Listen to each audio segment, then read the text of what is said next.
parts just illustrated there. The markings I have found on these evidence items can be linked to a particular aftermarket slide.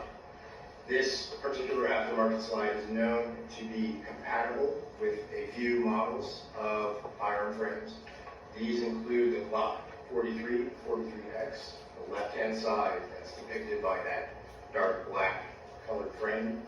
On the right-hand side, the pink frame is representing the Ghost Gun equivalents of that Glock frame, which may be marketed as the SS-80 or PF9 S-Test.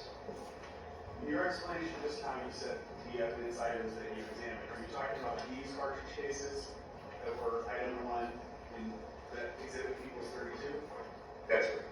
Okay. And you're saying that the class characteristics that you saw on these cartridge cases, those 3 characteristics, that it was 9mm, that it had a teardrop-shaped aperture, and a teardrop-shaped firing pin impression. Those are the characteristics you were using to narrow it down to these 4 types of firearms? Yes, that grouping of class characteristics is known to me through those resources.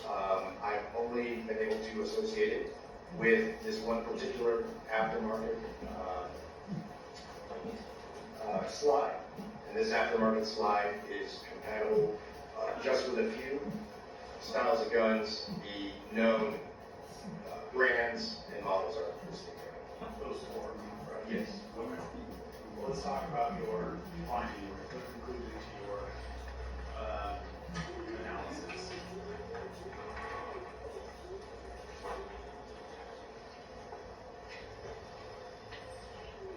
And summarize your conclusion on this slide equals 59.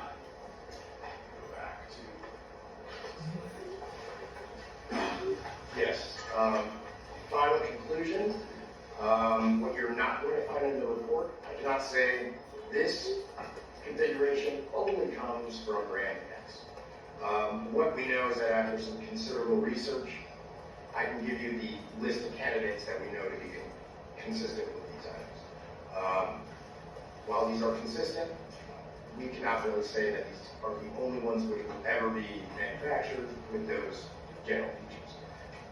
Due to that, the qualifying term, but not limited to, always appears in type and caliber findings, such as the ones I've used.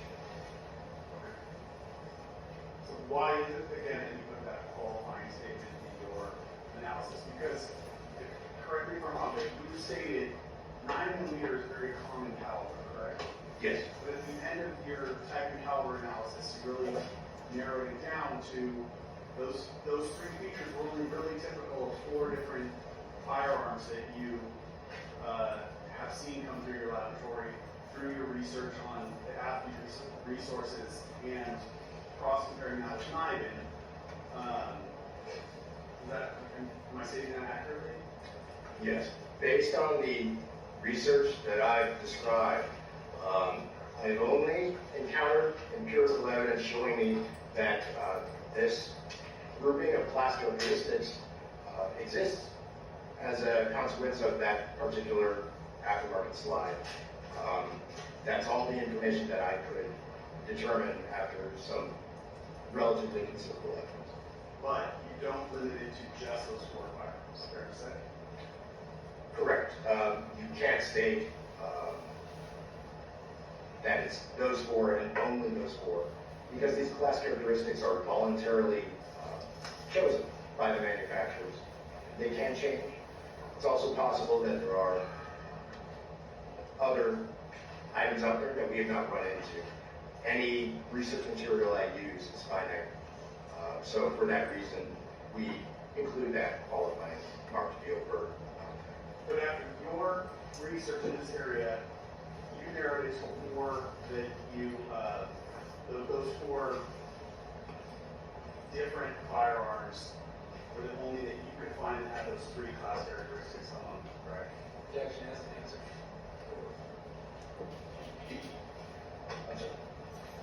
Thank you, Your Honor. That's correct.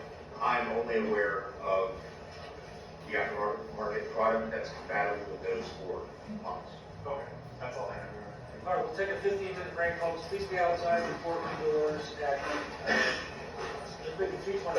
please discuss the case.